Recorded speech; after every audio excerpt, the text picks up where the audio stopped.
안녕하세요. 안전한 투자로 편안한 노후 준비 중경투 TV입니다. 네, 7월 2일 토요일입니다. 비트코인 19,300달러 플러스 2.9%, 이더리움 1,000달러 플러스 4%, 에이다, 솔라나, 도지 플러스에 리플만 마이너스 하락을 했고요. 비트코인 2만 달러 아래로 하락 이후 18,500달러 저점을 찍고 반등이 났고요. 7월 2일 토요일인데 최근 코인 시장은 평일에 미국 주식 따라 움직이다가 주말 움직임이 매우 중요해졌습니다. 나스닥하고 코인이 주말 되면 커플링이 깨지는 경우 많기 때문에 이번 주 미국 주식 시장 안 열리고 7월 2일부터 7월 3일, 7월 4일 미국 독립기념일 3일간 휴장일 때 코인 시장 어떻게 움직일지가 매우 중요하다 볼 수가 있고요. 비트코인이 비록 2만 달러 아래로 하락은 했지만 코인 세력들 비트코인 미국 독립기념일 3일 동안 반등을 만들기 위해서라도 17,500달러 저점 라인 안 깨지고 반등을 주는 모습을 볼 수가 있다 생각이 듭니다. 비트코인 차트에서 보면 비트코인 하루 전 18,500달러까지 하락했다가 갑자기 세력들 물량 급격히 들어오면서 숏포지션 모두 청산시키는 강한 반등이 났고요. 여기 하락 이후 비트코인 2800달러까지 단계 상승을 했습니다. 하지만 2100달러 이상 물린 투자자들 여전히 많고 시장에 다수의 투자자들 긴장을 하고 있는 모습이기 때문에 다시 강하게 매도를 하면서 하락을 했고요. 비트코인 17,500달러 저점 라인을 지켜주는 게 무엇보다 가장 중요하고 비트코인 다시 강한 반등 나오기 위해서라도 비트코인이 19,700달러를 돌파해야 됩니다. 17,500달러에서 대량 매수한 세력들 손실이 커질 수 있기 때문에 세력들이 코인 가격 방어를 한다 볼 수 있습니다. 세력들 중에서도 거래소 세력들의 규모가 가장 크고 비트코인 그냥 17,500달러 아래로 떨어지면 14,000달러,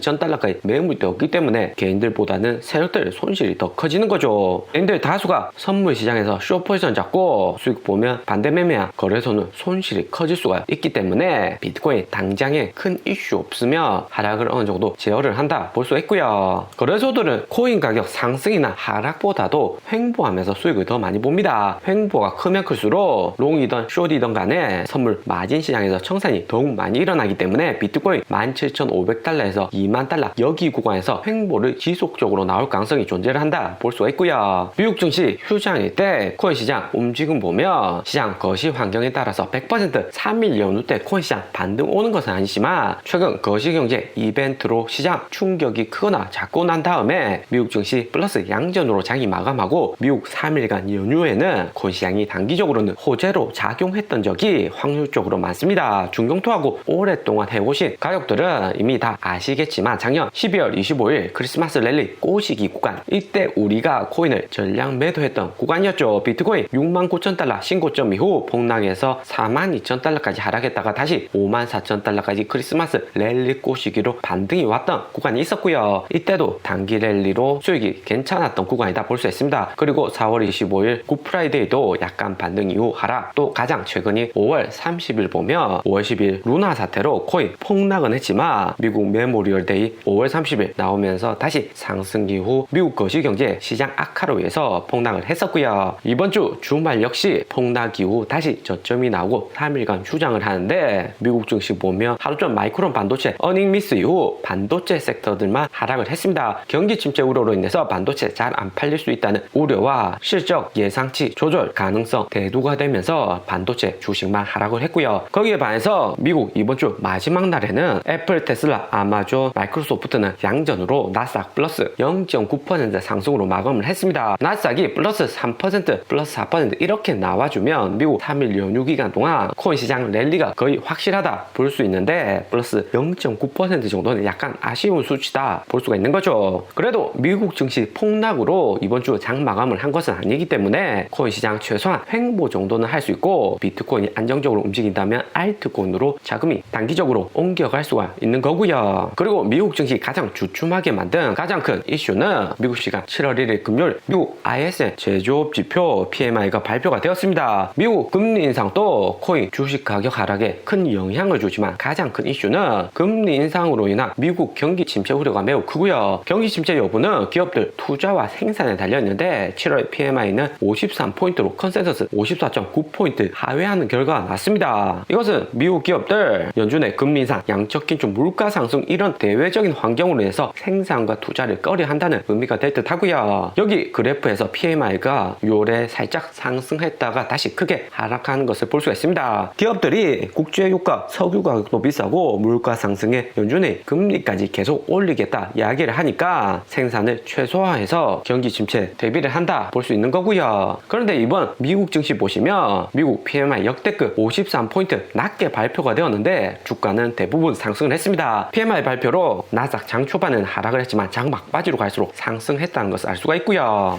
거기에 미국 10년물 국채금리 역시 3.4% 6월에 피크 찍었다가 다시 3%도 아닌 2.8%까지 하락을 했습니다. 연준이 올해 연말까지 최소 3%에서 3.5% 금리 올린다고 했는데 시장 금리는 3% 이상 절대 못 올린다. 이대로 PMI 경기지표 낮게 발표되면 2.8% 정도가 적당하다 보여주는 거죠. 대신에 10년물 국채금리는 시장 금리이기 때문에 변동성이 크고요. 그러면서 7월 28일 미국 연준의 75bp 금리 인상 가능성 패드워치 보시면 74.8%까지 하락을 했습니다. 일주일 전 83.8%에 비해서 오히려 하락을 했다 볼 수 있고요. 미국 PMI 시장 예측치 7월 1일 53포인트 찍고 연말로 갈수록 50포인트 아래까지 하락 올 수 있다고 예측을 하고 있고요. 차트가 내년 1월까지 쭉 하락하는 모습을 보여주고 있습니다. PMI 지표는 50포인트 아래로 떨어지면 경기 침체로 연준이 시장 개입 가능성이 높아지는 거고요. 연준이 금리 연말까지 3%, 3.5% 올리고 양적 긴축도 강하게 한다고는 하지만 결국에 연준도 긴축 동안 인플레이션 잡아야지 장기적인 경기 부양 목적이 있는 거고 결코 경기 침체를 연준도 바라는 것은 아니다 볼 수 있습니다. 금리 인상 인하는 연준의 인위적인 조작이기 때문에 충분히 금리 인하 시그널도 줄 수가 있고요. 그래서 7월 PMI 53포인트 나오고 갈수록 50포인트 근접이 하면 할수록 연준이 금리 올리기보다는 다시 인하하고 양적 긴축도 정지나 축소 가능성이 나올 수 있다 이야기 나오는 거죠. 파월 의장이 만약에 7월 28일 금리 올리고 이후에 금리 안 올릴 거다 이렇게 발표하는 순간 코인이나 주식 가격은 폭등으로 이어질 수가 있습니다. 그러면서 다음 주 보면 7월 6일 연준회의로 공개하고 블라드 총재 연설도 7일에 이어서 있는데 연준이 금리 인상 긴축으로 경기 침체가 지속되면 금리 인하 가능성도 없지는 않다고 이야기를 하면서 연준회의록이나 제임스 블러드 연은 총재의 연설 가능성도 존재를 한다 볼 수 있고요. 이런 기대감에 미국 주식은 PMI 지표 발표되고 장 초반에는 하락을 했지만 마지막에는 양전으로 금요일 마지막 장을 마쳤습니다. 경제 메커니즘이 복잡하고 어렵다 잘 모르겠다 할 수도 있는데 여기 미국 10년물 국채 금리를 보시면 시장이 어떻게 돌아가는지 한눈에 알 수가 있고요. 연준이 3%에서 3.5% 금리 올린다는데 오히려 2.8%로 하락한 것은 3% 중간에 못 올릴 수도 있다 시장이 예측을 하는 거죠. 시장에 어느 정도 기대감이 있다는 겁니다. 그러면서 석유 가격도 2.5% 상승을 했고요. 그리고 7월 8일 중국 CPI 발표되고 미국은 7월 13일 인플레이션율 발표가 되고요. 7월 미국 인플레이션율 글로벌 시티은행, 노무라 증권, JP모건, HSBC 이런 대형 글로벌 금융사들 분석을 보면 8월이나 9월까지는 미국 인플레이션율 더욱 상승하고 9월 정도 되어서나 피크를 찍을 가능성이 높다 판단을 하고 있습니다. 예상시 그래프 보시면 6월 8.6% 인플레이션율이 피크가 아니었다는 것을 알 수가 있고요. 때문에 7월 13일 이후 시장 충격 여전히 클 듯하고 우리는 이번 주 주말하고 다음 주 코인시장 단기에 잠깐 반등 오면 코인의 전량 현금화를 하든지 최소화를 해서 시장 분위기 확인한 다음 진입하는 게 좋을 듯 합니다. 그리고 7월 13일 미국 인플레이션율 6월 8.6%보다 더 높은 수치가 발표된다면 연준의 7월 28일 75bp 금리 인상 가능성은 여전히 높고요. 비록 PMI 낮아지고 경기 침체 온다고 하더라도 연준이나 미국 바이든 대통령 작정하고 인플레이션율부터 낮추고 경기 부양할 거다 하는 거기 때문에 75bp 넘어서 100bp 1% 금리 인상 가능성도 7월 인플레이션율 수치에 따라서 나올 수가 있습니다. 그리고 유로존 6월 인플레이션율 발표가 되었는데 8.6% 나왔고요. 전월 8.1%보다 더 높은 수치죠. 플러스 0.5% 상승한 건데 미국도 7월 13일 이렇게 수치가 나오면 절대 100bp 가능성 불가능한 수치가 아닙니다. 6월에 75bp 금리 인상을 했는데 여전히 인플레이션율 높다는 것으로 7월 13일 6월보다 더 높은 인플레이션율 수치가 나오면 코인이나 주식 전량 매도를 하셔야 되고요. 대신에 유로존은 작년 7월부터 여기 차트 보시면 완만하게 상승을 했습니다. 미국은 이번 7월하고 8월, 9월 모두 5% 비슷한 인플레이션율이기 때문에 시장에서 어느 정도 기대감을 가지고 단기 랠리 정도는 올 수 있다 생각이 들고요. 오늘의 영상은 여기까지입니다. 좀 더 디테일한 투자 정보가 필요하신 분들은 커뮤니티로도 자료가 공유되니까 멤버십 가입과 구독 부탁드립니다. 감사합니다.